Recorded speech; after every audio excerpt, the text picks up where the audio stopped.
तो हम लोग लुसेंट पढ़ने आए हैं। आज मेरा आप लोगों का दूसरा क्लास है। कल छोटा सा वीडियो हुआ था, उसमें फर्स्ट क्लास में उससे वहाँ तक जो भी पढ़े थे वो लोग आपको समझ में आया होगा। उसके आगे आज हम लोग पढ़ेंगे और समझने की कोशिश करेंगे भूगोल में और क्या क्या है और क्या चीज़ के बारे में बताया गया है, इस सब के बारे में जानकारी आज हम लोग लेंगे। ठीक है, तो जहाँ से पढ़ना है इससे पहले हम लोग कल पढ़ लिए थे और इससे आगे आज पढ़ रहे हैं। तो यहाँ से हम लोग देखते हैं, देखिए इसमें लिखा हुआ है पड़ोसी देश से लगा सबसे लंबा संबंधी राज्य। कहना क्या चाह रहा है, अगर कोई देश हमारे पड़ोस में है तो उससे सबसे लंबा राज्य कौन सा लग रहा है और कितना किलोमीटर लग रहा है वो बताना चाह रहा है। तो हम आपको बता रहे हैं बढ़िया से क्या कहना चाह रहे हैं। देखिए इसमें हमारे पड़ोसी देश में बांग्लादेश आता है। बांग्लादेश के बगल में पश्चिम बंगाल आता है। पश्चिम बंगाल से बांग्लादेश सटा हुआ है। तो पश्चिम बंगाल से कितना किलोमीटर बांग्लादेश लगता है? 2216 किलोमीटर। तो अगर आपसे पूछेगा कि बांग्लादेश से सबसे बड़ा सीमा साझा कौन सा राज्य करता है भारत का, तो आपको बोलना है पश्चिम बंगाल। और वो कितना किलोमीटर साझा करता है? तो 2216 किलोमीटर। ऐसा ही अगर आपसे पूछेगा नेपाल से कितना किलोमीटर सबसे बड़ा राज्य कौन सटा हुआ है, तो आपको बताना है उत्तर प्रदेश कितना किलोमीटर है नेपाल से? तो 651 किलोमीटर है। ऐसा ही म्यांमार आ जाएगा। तो म्यांमार से पूछेगा भारत का सबसे बड़ा सीमा साझा करने वाला राज्य म्यांमार से कौन है, तो आपको बताना है अरुणाचल प्रदेश में कितना किलोमीटर सटा है म्यांमार से? तो 520 किलोमीटर है। ऐसा ही भूटान आ जाएगा। भूटान से सबसे बड़ा राज्य कौन है, सीमा बनाता है? तो असम कितना किलोमीटर का सीमा बनाता है भूटान से? सबसे बड़ा सीमा बनाता है भूटान से कौन? असम कितना किलोमीटर है? तो 267 किलोमीटर। ऐसा ही पाकिस्तान आ जाएगा। तो पाकिस्तान से कौन सा सबसे बड़ा राज्य जो भारत का है तो सबसे बड़ा सीमा बनाता है पाकिस्तान से? तो आपको बताना है राजस्थान कितना किलोमीटर का सीमा पाकिस्तान से बनाता है? तो 1170 किलोमीटर का सीमा बनाता है। आपको बताना है, अगर पूछेगा तो पाकिस्तान से कौन सा ऐसा राज्य है जो सबसे बड़ा सीमा बनाता है, तो बताना है राजस्थान कितना किलोमीटर का सीमा बनाता है? तो 1170 किलोमीटर का सीमा बनाता है। चीन से सबसे बड़ा सीमा साझा कौन सा राज्य करता है? चीन से सबसे ज़्यादा सीमा साझा कौन सा राज्य करता है? तो आपको बताना है अरुणाचल प्रदेश कितना किलोमीटर का सीमा साझा करता है? तो 1080 किलोमीटर का सीमा साझा करता है। 280 किलोमीटर का सीमा साझा करता है चीन से। तो ये ऐसा ही पूछेगा, आपसे पूछेगा कौन सा देश के नाम पहले दे देगा। इस देश से सबसे बड़ा राज्य कौन है, तो कौन सीमा बनाता है और कितना किलोमीटर से बनाता है। ऐसे अगर क्वेश्चन आएगा तो आप लोग याद कर लीजिएगा। ठीक है, बांग्लादेश से सबसे बड़ा बनाता है पश्चिम बंगाल, नेपाल से उत्तर प्रदेश, म्यांमार से अरुणाचल प्रदेश, भूटान से असम, पाकिस्तान से राजस्थान, चीन से अरुणाचल प्रदेश। ऐसा ही पूछेगा और इस किलोमीटर में दे देगा। तो बांग्लादेश से पश्चिम बंगाल 2216 किलोमीटर, नेपाल से उत्तर प्रदेश 651 किलोमीटर, म्यांमार से अरुणाचल प्रदेश 520 किलोमीटर, भूटान से असम 267 किलोमीटर, पाकिस्तान से राजस्थान 1170 किलोमीटर, चीन से अरुणाचल प्रदेश का सीमा बनता है 1080 किलोमीटर। तो इतना आप लोग समझ करिएगा। तो हम लोग इससे आगे बढ़ते हैं। ठीक है, देखिए यहाँ पर बोल रहा है भारत की जल एवं स्थल सीमा से लगे देश। कहना क्या चाह रहा है, जैसे हमारे भारत से जल और स्थल भूमि से सटा कौन सा देश है? तो 3 गो देश है, जल और भूमि दोनों से सटा हुआ है भारत से 3 देश। वो तीनों देश कौन है वो हम जानते हैं। देखिए पहले आ जाएगा बांग्लादेश। आपको मालूम है बांग्लादेश सटा है जल और भूमि दोनों से। म्यांमार भी सटा हुआ है, जल और भूमि दोनों से सीमा बनाता है। और पाकिस्तान, यही तीनों देश भारत के जल और भूमि दोनों से सीमा बनाता है। इसके आगे हम लोग देखते हैं। ठीक है, आपसे ऐसा ही पूछेगा भारत की जल एवं स्थल दोनों से सीमा बनाने वाला कितने देश है? तो 3 देश है। तो अगर पूछ देगा इसमें से कौन सा देश नहीं है, तो तीनों देश दे देगा, बांग्लादेश, म्यांमार, पाकिस्तान दे देगा, एक और कोई देश दे देगा। और पूछेगा इसमें से कौन नहीं, तो ये तीनों का आपको हटा देना, और जो नहीं होगा उसको आंसर कर देना। ऐसे ही हम लोग आगे देखते हैं। भारत का सबसे दक्षिणतम बिंदु इंदिरा पॉइंट है। भारत का सबसे दक्षिणतम बिंदु इंदिरा पॉइंट है। यह बृहद निकोबार द्वीप में स्थित है। पहले इसका नाम टिमलियन पॉइंट था। यह भूमध्य रेखा से 876 किलोमीटर दूर है। भारत के सबसे उत्तरी बिंदु इंदिरा कॉल, जो लद्दाख में काराकोरम पर्वतमाला के सियाचिन मुश्ताक उप श्रेणी में है। पश्चिमी बिंदु मानी कि गुजरात में सर्कलिक आता है, तो गुजरात में सर्कलिक व पूर्वी बिंदु की मूर्ति अरुणाचल प्रदेश में आता है। तो इसको हम लोग मैप से थोड़ा समझ लेते हैं क्या कहना चाह रहा है, ऐसे आपको समझ में नहीं आएगा। तो हम लोग चलते हैं मैप पे। देखिए तो बोल रहा है तो भारत के जैसे में यहाँ से ले लीजिएगा तो भारत के ऊपर वाला बिंदु आ जाता है, नीचे वाला बिंदु आ जाता है। तो ऊपर में उत्तर आ जाता है, नीचे में दक्षिण आ जाता है। यहाँ से लीजिएगा तो इधर पूरब आ जाता है, इधर पश्चिम आ जाता है। तो आपको हम बता रहे हैं, तो बोल रहा है तो भारत के सबसे उत्तर वाला बिंदु कौन है, तो सबसे उत्तर वाला बिंदु इंद्राकोल है, जो कि लद्दाख में पड़ता है। ठीक है, इंद्राकोल लद्दाख में पड़ता है। और बोल रहा है दक्षिणतम बिंदु सबसे कौन है, अगर मुख्य भूमि का दक्षिणतम बिंदु पूछे तो कन्याकुमारी तमिलनाडु में आ जाएगा। अगर संपूर्ण भारत का दक्षिणतम बिंदु पूछे तो यहाँ पे बृहद निकोबार में आ जाएगा, बृहद निकोबार में इंदिरा पॉइंट आ जाएगा। इसे ही पिगमिलियन पॉइंट उसमें लिखा हुआ है, इंदिरा पॉइंट या पिगमिलियन पॉइंट है। तो यहाँ पे पॉइंट वाला बात दिया हुआ है, पॉइंट जैसे दिख रहा है ना अंबानी निकोबार का द्वीप, इसीलिए यहाँ पे पिगमिलियन पॉइंट या इंदिरा पॉइंट के नाम से। और यहाँ पे उत्तर वाला बिंदु इंदिरा कॉल आ जाएगा, और यहाँ पे पॉइंट है तो इंदिरा पॉइंट आ जाएगा। ठीक है, तो ऐसे करके याद कर लीजिएगा। नीचे वाला बिंदु सबसे इंदिरा पॉइंट आ जाएगा दक्षिणतम बिंदु, और उत्तर वाला बिंदु आ जाएगा इंदिरा कॉल। और पश्चिम में पूछेगा तो पश्चिम में गुजरात के सर्कलिक आ जाएगा। गुजरात में पश्चिमतम बिंदु सबसे भारत का पूछेगा तो गुजरात के सर्कलिक। और पूरब का बिंदु पूछेगा तो पूरब में अरुणाचल प्रदेश में आपको किबुतु आ जाएगा।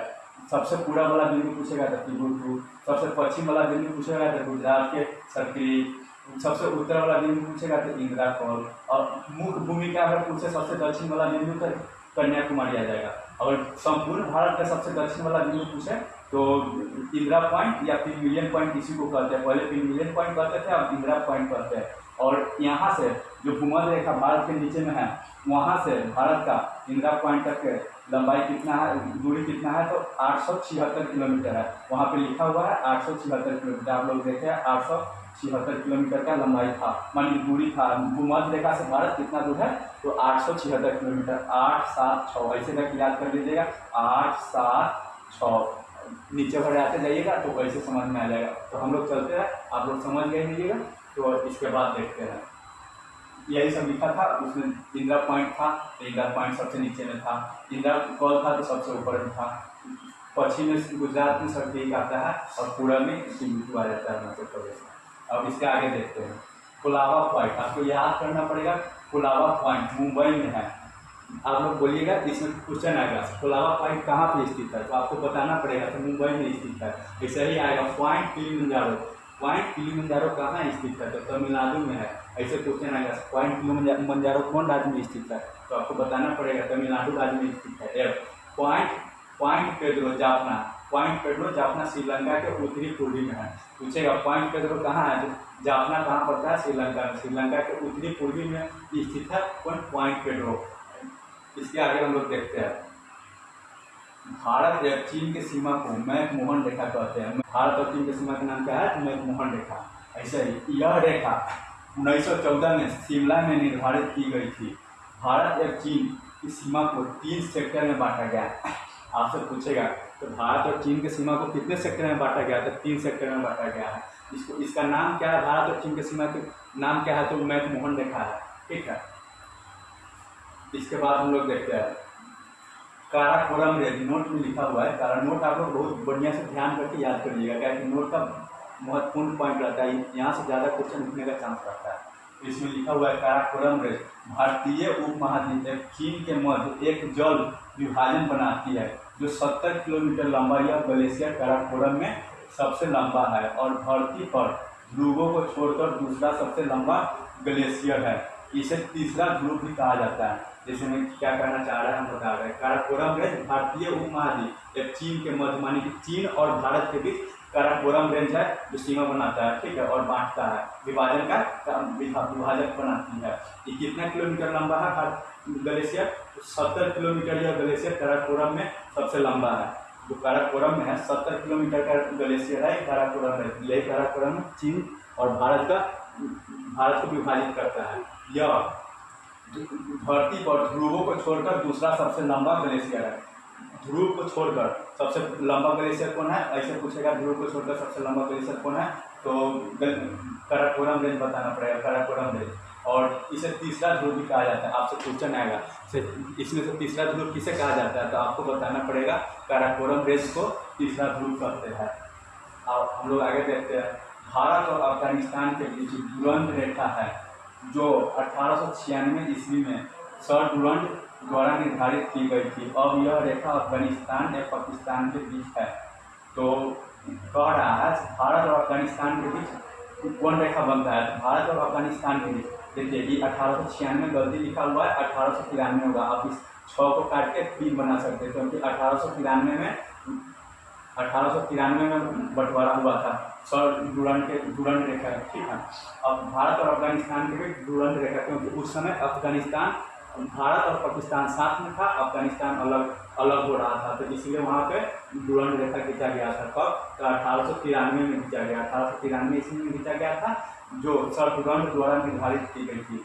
भारत और अफगानिस्तान के बीच डुरंड रेखा खींचा गया था। कब खींचा गया था, तो 1893 में खींचा गया था। तो किसके द्वारा निर्धारित किया गया था, सर डुरंड द्वारा, इसीलिए इसका नाम डुरंड रेखा पड़ा। अब यह रेखा अफगानिस्तान या पाकिस्तान के बीच सीमा बनाती है, क्योंकि अब पाकिस्तान विभाजन होकर अलग हो गया है और अफगानिस्तान और पाकिस्तान के बीच इसीलिए सीमा बनाता है। और इसके भारत से 106 किलोमीटर का सीमा लगता है, उसमें भी पीओके में है, पाकिस्तान में। तो अब इसके आगे देखते हैं। भारत और पाकिस्तान के बीच रेड क्लिफ रेखा जो 15 अगस्त 1947 ईस्वी को सर सीजे रेड क्लिफ के द्वारा निर्धारित किया गया था। देखिए यहाँ पे भी एक पॉइंट गलती दिया हुआ है, 15 अगस्त को नहीं निर्धारित किया गया था, 17 अगस्त को निर्धारित किया गया था, ठीक है। तो आप लोग काट के इसको 17 अगस्त 1947 बना लीजिएगा। देखिए पता कह क्या रहा है, तो भारत और पाकिस्तान के बीच कौन सीमा का नाम क्या है, तो आपको बताना है रेड क्लिफ रेखा। कब निर्धारित किया गया था, 17 अगस्त 1947 ईस्वी को सर सीजे रेड क्लिफ के द्वारा निर्धारित किया गया था। आपसे क्वेश्चन आएगा तो भारत और पाकिस्तान के बीच कौन सा सीमा बनता है, तो रेड क्लिफ सीमा बनता है, रेड क्लिफ रेखा बनता है। कब निर्धारित किया गया था, तो 17 अगस्त 1947 को निर्धारित किया गया था। आपको पता होगा तो 15 अगस्त 1947 को भारत और पाकिस्तान दो देश बना, तो वही 2 दिन बाद ही सीमा रेखा बना 17 अगस्त को, जो जिसका नाम रेड क्लिफ रेखा कहा जाता है। इससे आगे देखते हैं। भारत और नेपाल के मध्य काली नदी सीमा बनाती है। तो क्या रहा है, क्वेश्चन आएगा भारत और नेपाल के बीच कौन सा नदी सीमा बनाती है, तो आपको बताना पड़ेगा काली नदी भारत और नेपाल के बीच सीमा बनाती है। कौन नदी सीमा बनाता है, तो काली नदी भारत और नेपाल के बीच काली नदी सीमा बनाती है। देखो पटकाई की पहाड़ी भारत और म्यांमार से अलग करती है। जैसे में पूछेगा क्वेश्चन भारत और म्यांमार को कौन सी पहाड़ी अलग करता है, तो आपको बताना पड़ेगा पटकाई की पहाड़ी। पहाड़ी अगर पूछेगा पटकाई की पहाड़ी कौन देश के, भारत और किस देश के साथ सीमा मानी कि अलग करता है, तो आपको बताना पड़ेगा पटकाई की पहाड़ी भारत और म्यांमार के बीच सीमा निर्धारण करता है, ठीक है। ऐसे ही दक्षिण में श्रीलंका भारत से पाक जल संधि तथा मन्नार की खाड़ी द्वारा अलग होती है। पाक जलगंगो मध्य में ही राम सेतु स्थित है। देखिए बता रहा है दक्षिण में श्रीलंका और भारत के बीच कौन सा सीमा बनता है, पाक जल संधि। श्रीलंका और भारत के बीच पाक जल संधि सीमा बनता है, ठीक है, जो मन्नार की खाड़ी द्वारा अलग होता है।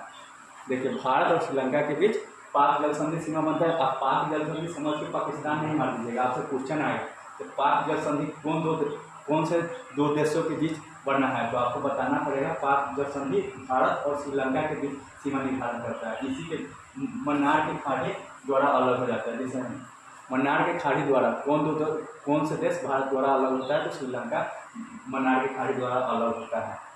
पाक जनतंबू मध्य में ही राम सेतु स्थित है। जैसे में पाक जल संधि है ना, उसी के बीच में राम सेतु स्थित है। इसी को जैसे मैं आपको मालूम हुआ श्रीलंका और भारत के बीच में राम सेतु स्थित है, तो कहाँ पे स्थित है, पाक जम्मू के मध्य में ही स्थित है। इससे आगे हम लोग देखते हैं। श्रीलंका के बाद भारत का दूसरा निकटतम समुद्री पड़ोसी देश इंडोनेशिया है, जो निकोबार द्वीप समूह के अंतिम द्वीप ग्रेट निकोबार के दक्षिण में स्थित है। देखिए बोल रहा है सर जल से समुद्री पड़ोसी देश, मानी कि समुद्र में सबसे निकट पड़ोसी देश कौन है, तो पहला नंबर पर आ जाएगा श्रीलंका, ठीक है। सबसे श्रीलंका आ जाएगा पहला नंबर पर, सबसे निकट पड़ोसी देश समुद्र में, समुद्री सीमा में, और उसके बाद इंडोनेशिया आएगा। दूसरा नंबर पर कौन आ जाएगा, इंडोनेशिया। समुद्री सीमा सबसे फर्स्ट नंबर पर आ जाएगा समुद्र में निकट सबसे नज़दीक का देश कौन है, तो श्रीलंका।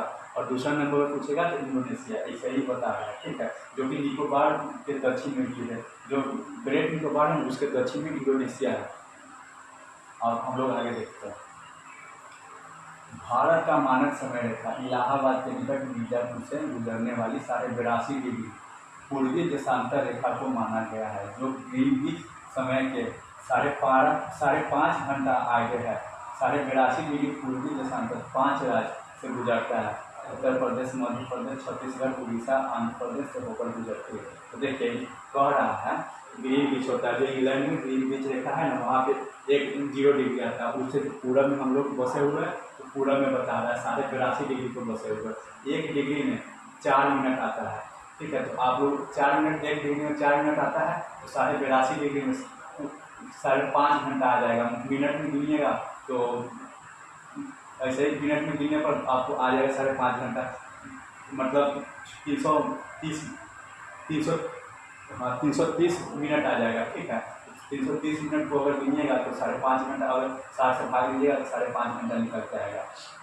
तो 1 मिनट में 1 डिग्री में 4 मिनट आता है। तो ऐसा ही करके आप याद ऐसे भी रख सकते हैं। अगर 82.5 डिग्री पूर्वी देशांतर भी याद है तो आप 1 डिग्री में 4 मिनट आता है, तो गुना करने पर 5.5 घंटा आपसे निकल जाएगा, ठीक है। तो ये बताना चाह रहा है भारत का मानक समय रेखा मिर्जापुर इलाहाबाद के निकट में मिर्जापुर से गुजरता है। इलाहाबाद में दिया रहेगा क्या, ये मिर्जापुर के अमरावती से भी गुजरता है। ऐसे भी लिखा रहेगा कि मिर्जापुर के कहाँ से गुजरता है, तो अमरावती से गुजरता है, ठीक है। कितना डिग्री है, तो 82.5 डिग्री पूर्वी देशांतर में हम लोग है, ठीक है। जो मानक समय रेखा हमारा है 82.5 डिग्री पूर्वी देशांतर में है। कहाँ, मिर्जापुर, उत्तर प्रदेश के मिर्जापुर से गुजरता है। मिर्जापुर में भी कहाँ से, अमरावती से। जो ग्रीनविच समय से 5.5 घंटा आगे, हम लोग ग्रीनविच समय जो इंग्लैंड में उससे 5.5 घंटा आगे चलते हैं, ठीक है। 82.5 डिग्री पूर्वी देशांतर में 5 राज्य आते हैं। अब हम लोग देख लेते हैं इसमें 5 राज्य कौन कौन आता है, ठीक है। उसके बाद हम बताएंगे, फिर इस मैप पे चलते हैं और देख लेते हैं 5 राज्य कौन कौन है। मैप लगेगा सर, देखिए हम आपको बता रहे हैं। देखिए ये हो गया उत्तर प्रदेश, यहाँ पे आता है मिर्जापुर, ठीक है। मिर्जापुर के ग्रीनविच रेखा यहाँ पे आ जाएगा, ठीक है। मानी मिर्जापुर मानक समय रेखा आ जाएगा मिर्जापुर में अमरावती से गुजरती है, जो कि 5 राज्य से गुजरती है। बता रहे हैं कौन कौन आ जाएगा। देखो यहाँ से चलना शुरू करिएगा, ऊपर से तो नीचे की तरफ आइएगा, तो यहाँ तक आएगा, ठीक। तो इसमें पहला राज्य कौन आएगा, उत्तर प्रदेश। देख रहे हैं यहाँ पर उत्तर प्रदेश यहाँ तक है, तो पहला राज्य उत्तर प्रदेश आएगा। दूसरा का राज्य कौन आ जाएगा, यहाँ पर मध्य प्रदेश यहाँ तक है, तो मध्य प्रदेश आ जाएगा। तीसरा राज्य कौन है, तो छत्तीसगढ़ इसी में देख रहे हैं, सब छत्तीसगढ़ का है, तीसरा राज्य छत्तीसगढ़ आएगा। चौथा राज्य कौन है, तो उड़ीसा देख रहे हैं, तो उड़ीसा आ जाएगा। 5वां राज्य कौन है, तो आंध्र प्रदेश यहाँ तक है, तो आंध्र प्रदेश आ जाएगा। तो आपको याद करना है भारत का मानक समय रेखा कितने राज्य से गुजरता है, तो 5 राज्य से। कौन कौन राज्य है, तो आप एक साथ मेरे साथ बोलिएगा, ठीक है। उत्तर प्रदेश, मध्य प्रदेश, छत्तीसगढ़, उड़ीसा, आंध्र प्रदेश। कितना राज्य हो गया, 5, 1, 2, 3, 4, 5 राज्य हो गया। ऐसे करके आप लोग याद कर लीजिएगा, ठीक है। तो हम लोग आगे बढ़ते हैं। देखिए विश्व के देशों में आम सहमति के तहत मानक यामयोत्तर को 7.5 डिग्री देशांतर के गुणक पर चुना गया है। देखिए यहाँ पे 30 मिनट लिखा है ना, तो आधा डिग्री आ जाता है, ठीक है। 7 पर रहते तो 60 डिग्री 30 मिनट हो जाएगा, तो 60 डिग्री 30 मिनट को 7.5 डिग्री बोलेंगे, और 60 मिनट आ जाता है तो 1 डिग्री हो जाता है। तो 30 डिग्री के आधा डिग्री हो जाएगा, 30 मिनट का आधा डिग्री हो जाएगा, ठीक। तो विश्व के देशों में आम सहमति के तहत मानक यामोत्तर को 7.5 डिग्री देशांतर के गुणांक पर चुना गया है, ठीक। इससे आगे हम लोग देखते हैं। अब हम लोग देखते हैं कर्क रेखा के बारे में। कर्क रेखा लगभग भारत के मध्य से गुजरती है, मानी कि भारत के पश्चिम से लेकर पूरब तक गुजरती है। तो बीचों बीच भारत के 2 हिस्सों में काटती है, ऊपर में दक्षिण, ऊपर में उत्तर और नीचे में दक्षिण भाग में काट देती है, ठीक है। जो कि कौन कौन राज्य से गुजरती है बताया गया। यह 8 राज्यों से होकर गुजरती है। कर्क रेखा हमारे देश से कितने राज्य, हमारे देश के कितने राज्यों से गुजरती है, तो 8 राज्य से। कौन कौन राज्य है हम लोग मैप से समझेंगे, ठीक है। तो अभी आप लोग जान लीजिए कर्क रेखा भारत को 2 भाग में विभाजित करती है, उत्तर और दक्षिण में, ठीक है। और उसके बाद कितने राज्य से गुजरता है, तो 8 राज्य से। कौन कौन राज्य है हम आपको बता रहे हैं मैप से, ठीक है।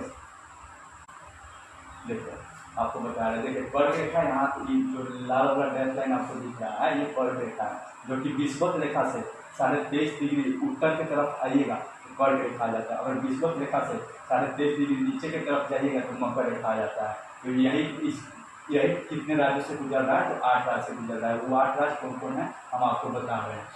जैसे हम देखिए यहाँ पे आपको देखना है कौन राज्य कितना लगता है, क्या कि इसको ध्यान में मैप से रखिएगा तो अच्छा रहेगा। इससे बहुत क्वेश्चन कर्क रेखा से बनता है, कैसे भी घुमा के क्वेश्चन बना देगा। तो आपको मैप से याद रखिएगा ना, ध्यान में रहेगा कौन राज्य कितना लगता है तो आपको बढ़िया रहेगा। देखें पहला राज्य कौन आ जाएगा, गुजरात आ जाता है। कर्क रेखा से लगने वाला पहला राज्य ऐसे जाना है आपको, पश्चिम से पूर्व के साइड में जाना है, ठीक है।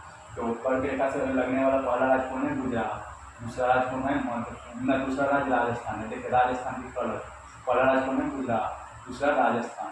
तीसरा मध्य प्रदेश। चौथा राज्य छत्तीसगढ़ भी लगता है। पाँचवा राज्य झारखंड। छठा राज्य पश्चिम बंगाल। देख रहे त्रिपुरा भी लगता है सातवां राज्य, और 8वां राज्य मिजोरम। तो आपको दिख रहा होगा 8 राज्य लगता है। कौन कौन है एक बार आप साथ में बोलिएगा मेरे साथ। पहला राज्य गुजरात हो गया, पहला राज्य गुजरात हो गया। दूसरा राज्य राजस्थान हो गया। तीसरा मध्य प्रदेश। चौथा छत्तीसगढ़। पाँचवा झारखंड। छठा पश्चिम बंगाल। सातवां त्रिपुरा। 8वां मिजोरम। देखिए आप दिया हुआ है ना, तो आपको सजाने के लिए ही बोलिएगा। तो पश्चिम से पूरब की तरफ आने पर कर्क रेखा से कौन कौन राज्य पश्चिम से पूरब की तरफ आ रहा है, या पूरब से पश्चिम की तरफ कौन कौन राज्य आ रहा है कर्क रेखा पर, इसे सजाने के लिए दे देगा। इसीलिए आप लोग मैप से बढ़िया से याद रखिएगा, तभी होगा। तो पहला राज्य कौन है, गुजरात। दूसरा राजस्थान। तीसरा मध्य प्रदेश। चौथा छत्तीसगढ़। पाँचवा झारखंड। छठा पश्चिम बंगाल। सातवां त्रिपुरा। 8वां मिजोरम। तो हम लोग देख लिए 8 राज्य के बारे में, ठीक है। देखिए यह ना यहाँ से कर्क रेखा और भारतीय मानक समय रेखा छत्तीसगढ़ में बुंदेलखंड पहाड़ी से कटता है, मानी कि मिलता है दोनों। कहाँ भी मिलता है, तो छत्तीसगढ़ के देख रहे हैं ना, छत्तीसगढ़ के बुंदेलखंड पहाड़ी में मिलता है कर्क रेखा और भारत के मानक समय रेखा। कहाँ भी मिलता है, छत्तीसगढ़ के बुंदेलखंड पहाड़ी में मिलता है। तो आपको बढ़िया समझ में आ गया होगा। तो मानक समय रेखा के बारे में पूछेगा तो 5 राज्य से गुजरता है, और कर्क रेखा के बारे में पूछेगा तो 8 राज्य से गुजरता है। तो हम लोग चलते हैं, इससे आगे आप देखते हैं। देखिए यहाँ लिखा हुआ बुंदेलखंड के पठार पर कर्क रेखा तथा भारतीय मानक समय रेखा एक दूसरे को काटती है। यही बुंदेलखंड जो छत्तीसगढ़ में पड़ता है। आप यहाँ पे लिख सकते हैं, छत्तीसगढ़ में काटता है बुंदेलखंड के पहाड़ी। यहाँ आप लोग लिख दीजिएगा कलम से, छत्तीसगढ़ में बुंदेलखंड। ठीक। पृथ्वी के चुंबकीय विषुवत रेखा, पृथ्वी के चुंबकीय विषुवत रेखा दक्षिण भारत में त्रिवेंद्रम से गुजरती है। कहना क्या चाह रहा है, पृथ्वी की जो चुंबकीय विषुवत रेखा होता है वो कहाँ से गुजर रहा है, तो दक्षिण भारत। आप लोग जानते हैं दक्षिण भारत में केरल पड़ता है। केरल में तिरुवनंतपुरम, उसी का नाम त्रिवेंद्रम है। केरल की राजधानी तिरुवनंतपुरम को त्रिवेंद्रम कहा जाता है। वहीं से पृथ्वी की चुंबकीय विषुवत रेखा गुजरती है। आपको पृथ्वी की चुंबकीय विषुवत रेखा कहाँ से गुजरती है, तो त्रिवेंद्रम कहाँ पड़ता है, केरल में। केरल की राजधानी तिरुवनंतपुरम को ही त्रिवेंद्रम कहते हैं। यहीं से चुंबकीय विषुवत रेखा गुजरती है। इससे आगे हम लोग देखते हैं, भारत उपमहाद्वीप में सम्मिलित देश है। देखिए कह रहा है भारत के साथ, माने कि भारत के उपमहाद्वीप में कौन सा देश सम्मिलित है, तो 5 देश सम्मिलित है। कौन कौन है, पहला भारत उपमहाद्वीप बोल रहा है तो भारत आ ही जाएगा। भारत से पाकिस्तान अलग हुआ है तो पाकिस्तान आ ही जाएगा। बांग्लादेश भी भारत से ही अलग, मानी पाकिस्तान से हुआ है तो बांग्लादेश भी आ ही जाएगा। नेपाल आप देख रहे हैं भारत के साथ ही लगा हुआ है तो नेपाल भी आ जाएगा। भूटान भी भारत के साथ लगा हुआ है तो भूटान भी आ जाएगा। तो यही बोल रहा है भारत उपमहाद्वीप में कौन देश शामिल है, कौन कौन देश शामिल है। तो अब कितना देश पहले शामिल है, तो 5 देश। 5 देश में कौन कौन है, तो भारत, पाकिस्तान, बांग्लादेश, नेपाल, भूटान। कितना देश है भारत उपमहाद्वीप में शामिल, 5 देश। 5 देश में कौन कौन है, भारत, पाकिस्तान, बांग्लादेश, नेपाल, भूटान। आप लोग समझ गए। तो इससे आगे हम लोग चलते हैं और देखते हैं। सर्वाधिक राज्यों की सीमाओं से लगा राज्य उत्तर प्रदेश है।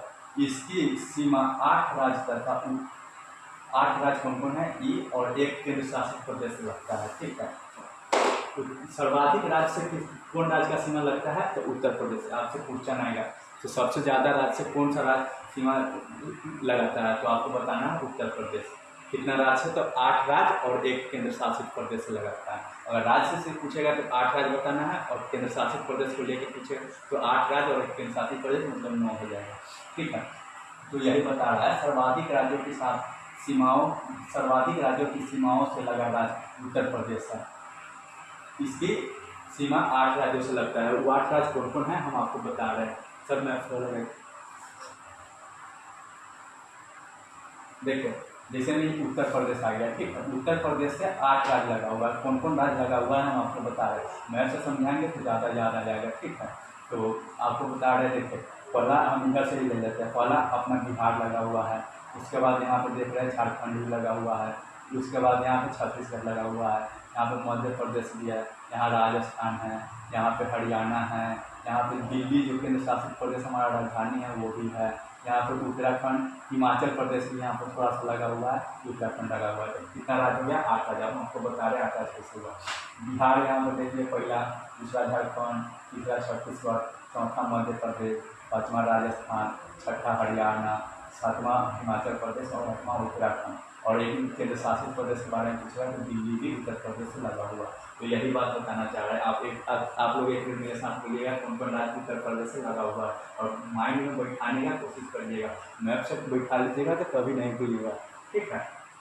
तो देखिए इधर से देख रहे हैं बिहार हो गया, पहले उत्तर प्रदेश से बिहार लगता है, उसके बाद झारखंड, झारखंड के बाद छत्तीसगढ़, छत्तीसगढ़ के बाद मध्य प्रदेश आ गया, यहाँ पर देख रहे हैं राजस्थान यहाँ तक है, उसके बाद हरियाणा है, हिमाचल प्रदेश भी थोड़ा लगा हुआ है, उसके बाद उत्तराखंड भी लगा हुआ है, और राष्ट्रीय राजधानी दिल्ली भी लगा हुआ है। तो ठीक है, आप लोग समझ करिएगा, हम चलते हैं आगे देखते हैं।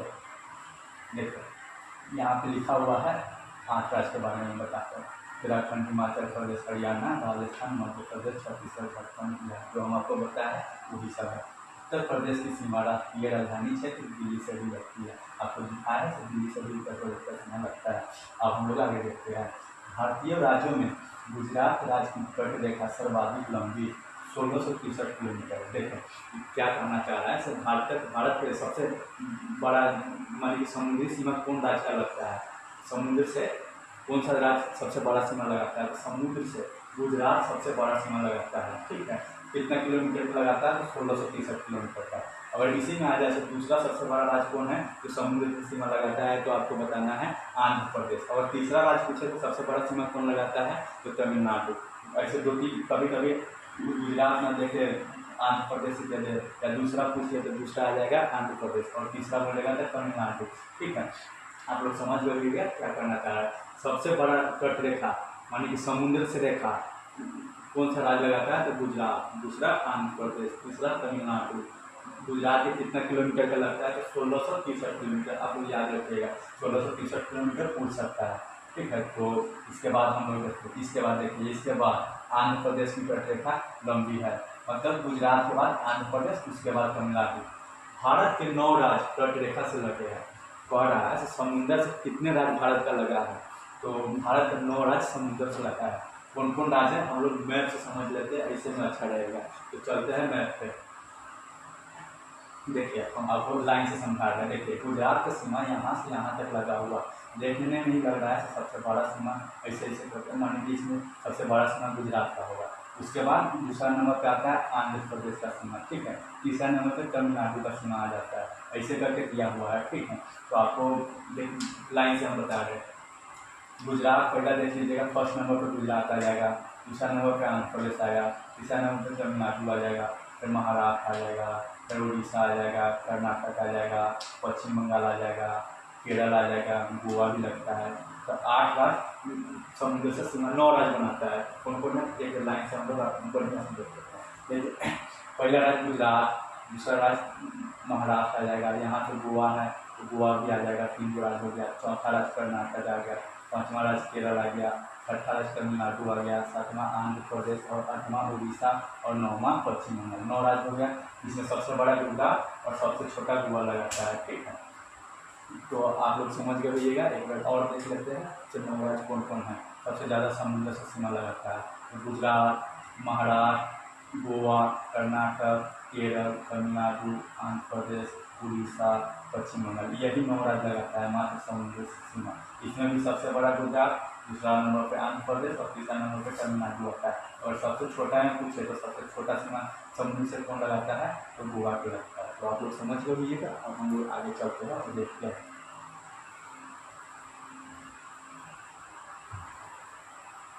देखिए पूर्वोत्तर भारतीय राज्यों में नागालैंड, मणिपुर, अरुणाचल प्रदेश, SCT की सीमाएं बांग्लादेश से नहीं लगता है।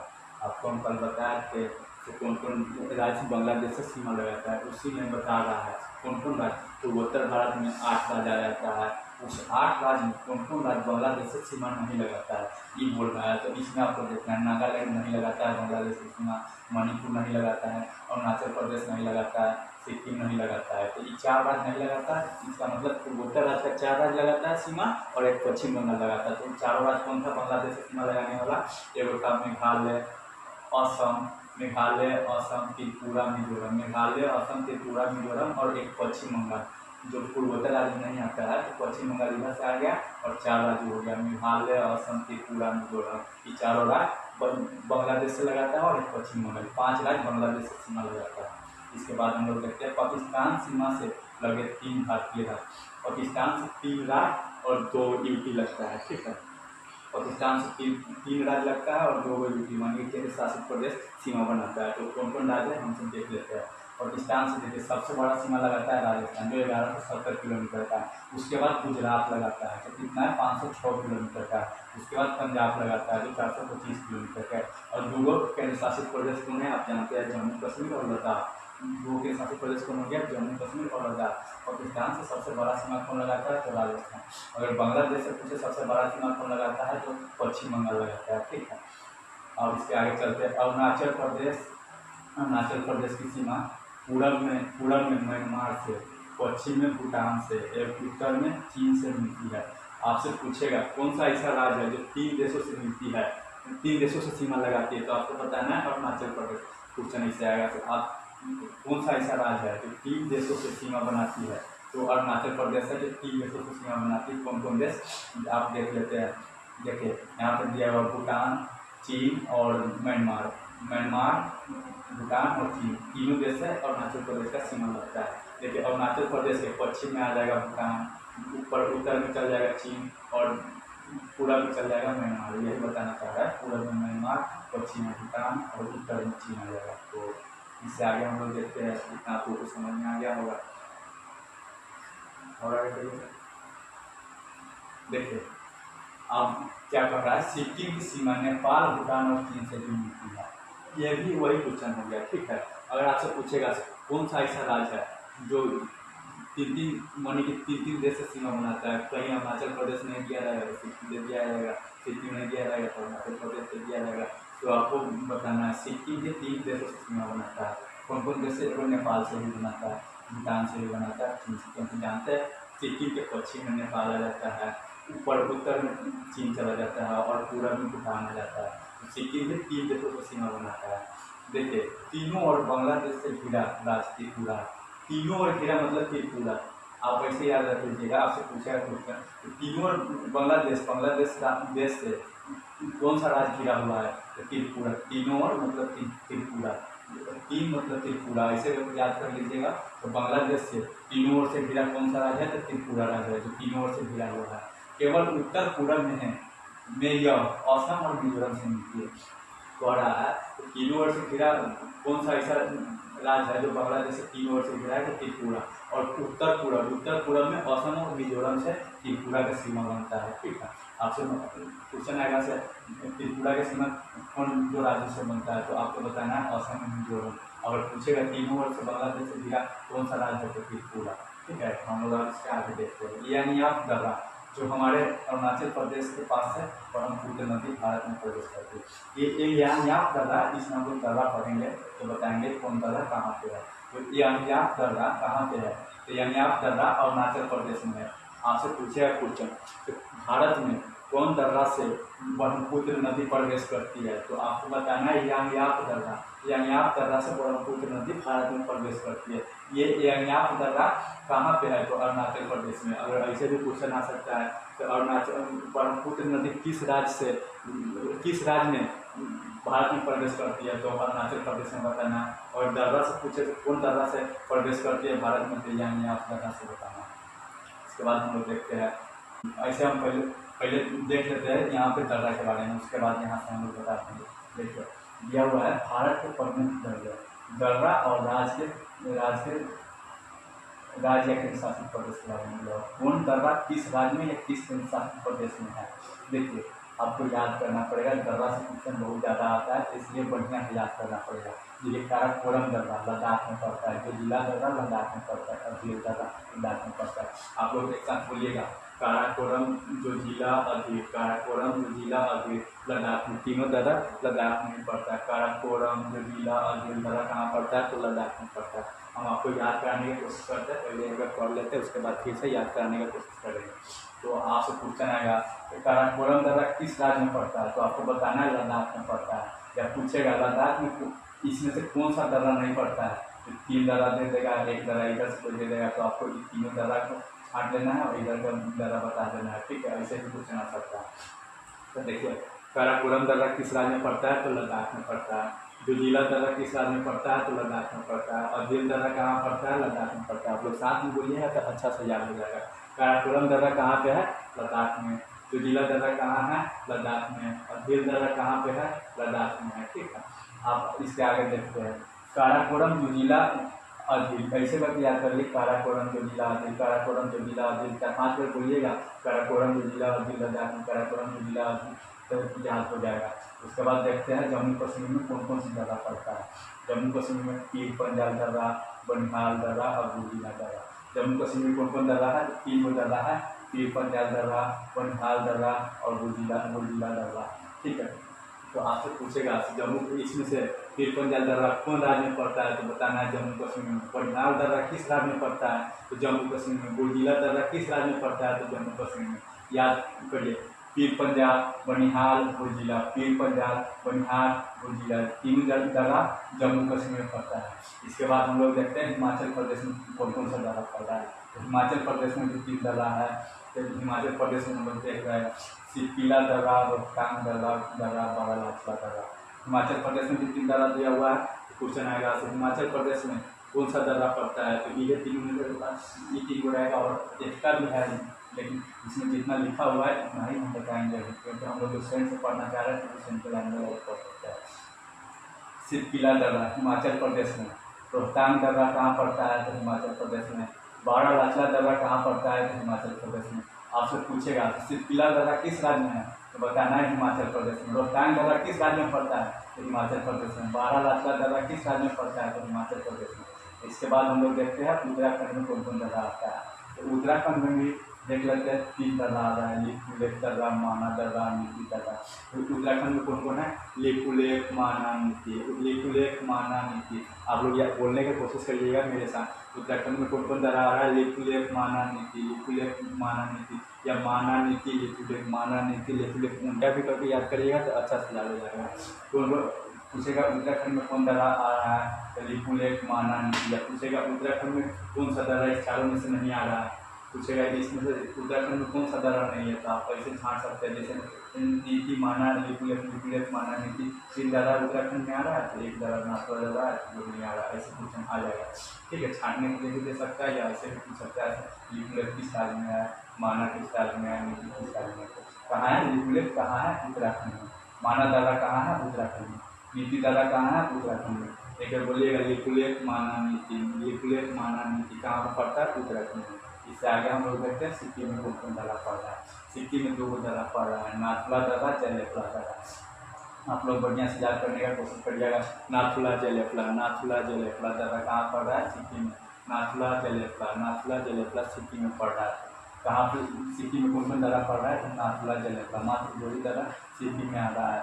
नाथुला, जयलेपला, नाथुला, जयलेपला सिक्किम में आ रहा है। ठीक है, और अब इसके आगे हम लोग देखते हैं अरुणाचल प्रदेश में कौन कौन दर्रा आ रहा है। तो अरुणाचल प्रदेश में बोमडिला दर्रा, यांगयाप दर्रा, दिखु दर्रा। अरुणाचल प्रदेश में कौन कौन दर्रा आ रहा है, पूछेगा क्वेश्चन। तो अरुणाचल इसमें से बोमडिला दर्रा किस राज्य में पड़ता है, तो अरुणाचल प्रदेश में। यांगयाप दर्रा किस राज्य में पड़ता है, तो अरुणाचल प्रदेश में।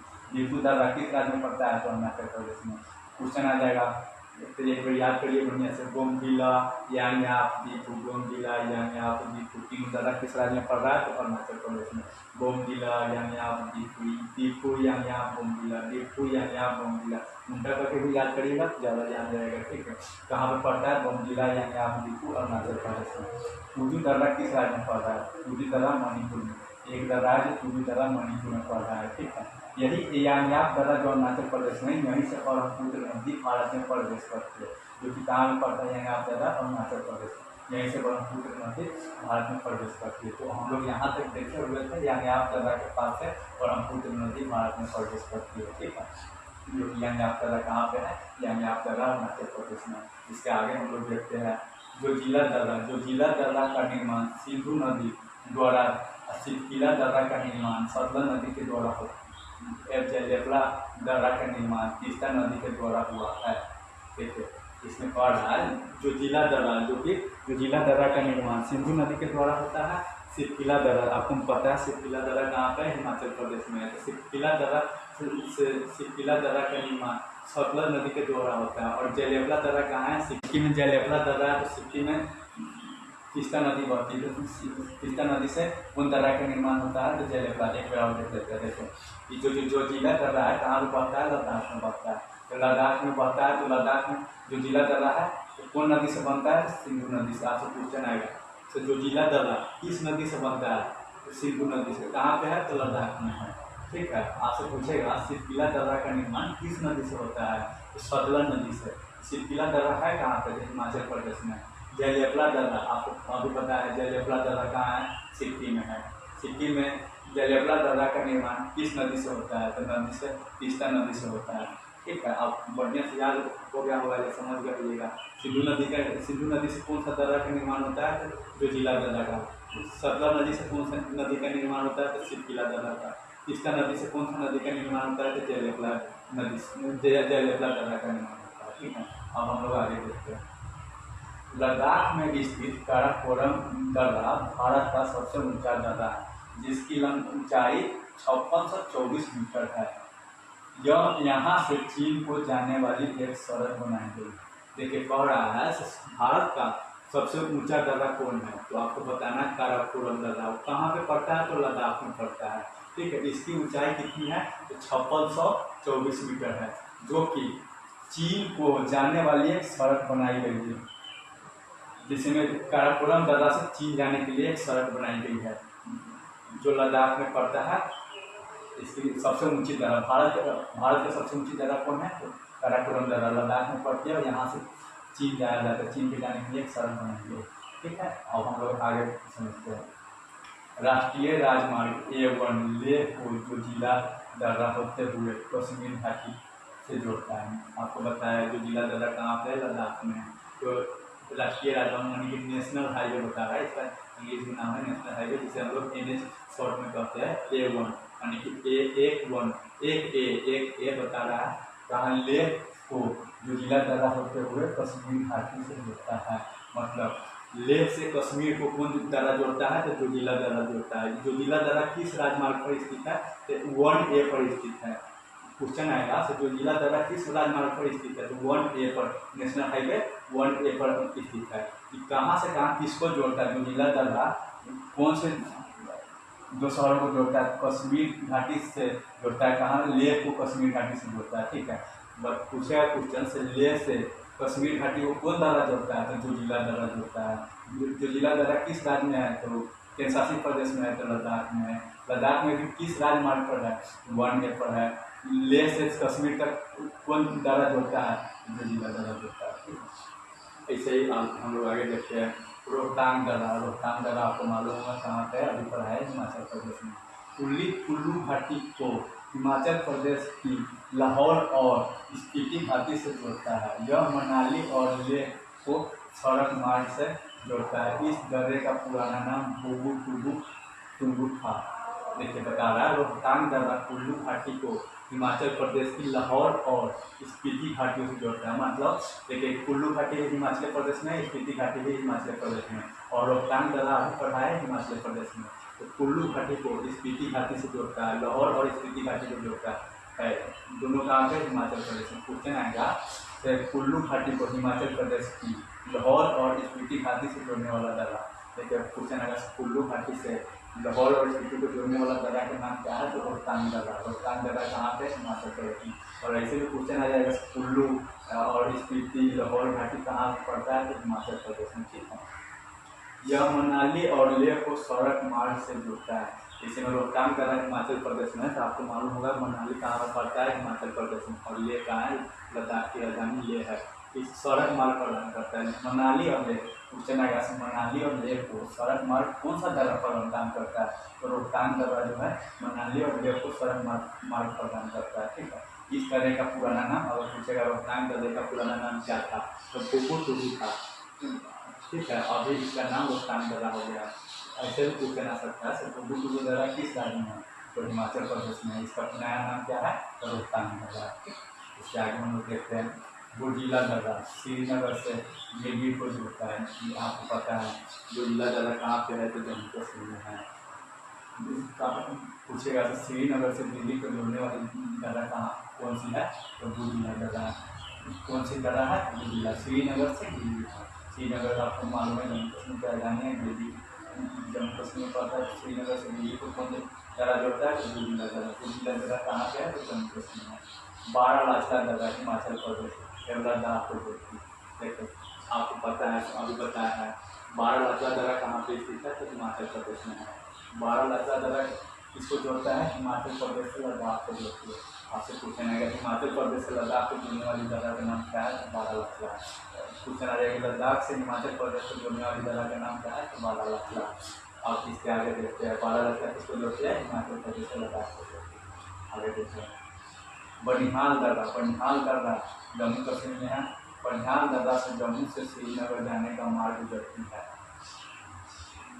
देखो पूछेगा जम्मू कश्मीर से श्रीनगर जाने का मार्ग कौन सा दर्रा से जाता है, कौन सा दर्रा से जाता है जम्मू से श्रीनगर जाने के लिए, कौन सा दर्रा से हम लोग जाएंगे, तो बनिहाल दर्रा से जाएंगे। शिक्षण आएगा इस बनिहाल दर्रा किस जो शहरों को जोड़ता है, जम्मू से श्रीनगर को जोड़ता है। ठीक है, जवाहर सुरंग इसी में स्थित है। यह देश का सबसे छोटा दर्रा है। पूछेगा जवाहर सुरंग कहाँ पे स्थित है, तो बनिहाल दर्रा में स्थित है, जो कि जम्मू कश्मीर से श्रीनगर को रास्ता प्रदान करती है। और सब पूछेगा यह देश का सबसे छोटा दर्रा कौन है, तो आपको बताना है बनिहाल दर्रा, जो कि जम्मू कश्मीर में पड़ता है और श्रीनगर से जम्मू को जोड़ता है। ठीक, इसी में जवाहर सुरंग कहाँ स्थित है, पूछेगा जवाहर सुरंग कहाँ स्थित है, तो जवाहर सुरंग कहाँ स्थित है, तो जवाहर सुरंग बनिहाल दर्रा में स्थित है। और जवाहर सुरंग कहाँ पे है, जम्मू कश्मीर में स्थित है। और पूछेगा देश का सबसे छोटा दर्रा कौन है, तो आपको बताना है बनिहाल दर्रा। हम लोग आगे तुजू दर्रा। तुजू दर्रा भारत मणिपुर एंड म्यांमार को जोड़ता है। आपको पता होगा पूर्व में भारत का मणिपुर पड़ता है और म्यांमार पूर्व में पड़ता है। तो पूछेगा तो मणिपुर किस राज्य में, तुजू दर्रा किस राज्य में है, तो मणिपुर में है। आपसे पूछेगा तुजू दर्रा किस राज्य में है, तो मणिपुर में है। तुजू दर्रा से म्यांमार और मणिपुर को कौन जोड़ता है, तो तुजू दर्रा जोड़ता है। अगर पूछेगा तो मणिपुर और म्यांमार के बीच कौन दर्रा रास्ता प्रदान करती है, तो तुजू दर्रा रास्ता प्रदान करती है। जब पूछेगा भारत और म्यांमार के बीच कौन दो दर्रा रास्ता प्रदान करती है, तो तुजू दर्रा रास्ता प्रदान करती है। तुजू दर्रा है कहाँ पे, तो मणिपुर में है। सिरकिला दर्रा शिमला से तिब्बत को जोड़ती है। आपको बताया है सिरकिला दर्रा कहाँ पे है, हिमाचल प्रदेश में है। हिमाचल प्रदेश की राजधानी शिमला को तिब्बत से जोड़ता है। तो इसमें 100 से सिरकिला दिया हुआ है। सिरकिला मतलब सिरकिला से हिमाचल प्रदेश हो गया। हिमाचल प्रदेश की राजधानी शिमला। सिरकिला दर्रा शिमला से तिब्बत को जोड़ता है, जो चीन में पड़ता है। तिब्बत चीन का हिस्सा है। तो आपको बताना है, पूछेगा शिमला से तिब्बत को कौन सा दर्रा जोड़ता है, सिरकिला दर्रा है कहाँ पे, हिमाचल प्रदेश। अब हम लोग आगे देख लेते हैं बारालाचा दर्रा हिमाचल प्रदेश और लद्दाख को जोड़ती है। बारालाचा दर्रा किसको जोड़ती है, हिमाचल प्रदेश और लद्दाख को। आपको पता बताया है बारालाचा दर्रा किस राज्य में पड़ता है, तो हिमाचल प्रदेश में पड़ता है। कौन से दो राज्यों को जोड़ता है, हिमाचल प्रदेश और लद्दाख को जोड़ती है। ऊपर भी लिखा हुआ था तो बारालाचा यहाँ पर भी लिखा हुआ है, हिमाचल प्रदेश और लद्दाख को जोड़ता है। दूर के प्रश्न हो गया है। तो बारालाचा दर्रा किस दो राज्यों को जोड़ता है, हिमाचल प्रदेश से लद्दाख को। हिमाचल प्रदेश से लद्दाख जाने के लिए कौन दर्रा से जाएंगे, तो बारालाचा दर्रा से। देखिए इसमें लिखा हुआ है जीवित जलकुल मेघालय में पाया जाता है। ये एक जीवित जलकुल है जो सिर्फ मेघालय में ही पाया जाता है। ठीक है, मेघालय के खासी जनजाति के लोग रबर ट्री नामक पौधे के जड़ों का अनुवर्धन कर इन्हें जल धारा के आर पार विविध फूलों में रूपांतरित कर देते हैं, जिससे जीवित जलपुर कहा जाता है। यहाँ के स्थानीय लोग इसे स्थानीय भाषा में इसे जीव केन प्रयोग करते हैं। जैसे हम बता रहे हैं जीवित जलपुर है, जिसे रबर ट्री के नाम से नामक पौधे मानी कि जीवित जलपुर किससे बनाया जाता है, तो रबर ट्री नामक एक पौधे से बनाया जाता है। कौन बनाता है, मेघालय के खासी जनजाति बनाता है, जो रबर ट्री के नामक पौधे से बनाता है। ठीक है, आपसे पूछा जाएगा तो जीवित जलपुर है किस राज्य में, मेघालय में बताना है। कौन किससे बनता है जीवित जलपुर, तो रबर ट्री से। कौन जनजाति बनाता है, तो आप लोग को पता होगा गारो खासी जयंतिया मेघालय में पाया जाता है। तो गारो खासी जयंतिया में से कौन आ गया, खासी जयंतिया जो हो गया वही खासी जयंतिया जीवित जलपुर बनाता है। और पेड़ का नाम रबर ट्री नामक पौधे से बनाता है। ठीक है, अनुवर्तन कर इसे जलधारा के, जैसे में पुल बनाता है तो जलधारा के इस पार से उस पार रबर ट्री के पौधे से बना देता है, पाया जाता है। इसे ही जीवित जलपुर कहा जाता है। ठीक है, रबर ट्री के पौधे से बनाया जाता है, इसे जीवित जलपुर कहते हैं। स्थानीय भाषा में इसे जीव केन प्रयोग करते हैं। आपसे क्वेश्चन आएगा जीवित जलपुर किस राज्य में है, तो मेघालय में। किस पेड़ से बनाया जाता है, तो रबर ट्री से बनाया जाता है। कौन सी जनजाति बनाती है, तो खासी जनजाति बनाती है। इसका स्थानीय भाषा में नाम क्या है, तो जीव केन प्रयोग।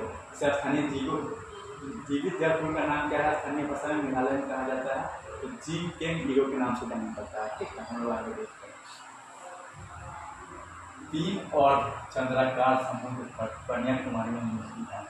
बोल रहा है तीन, आपसे क्वेश्चन आएगा तीन और चंद्राकार समुद्र तट कहाँ में मिलती है, कन्याकुमारी में मिलती है। कन्याकुमारी कहाँ पर पड़ती है, तमिलनाडु में पड़ती है।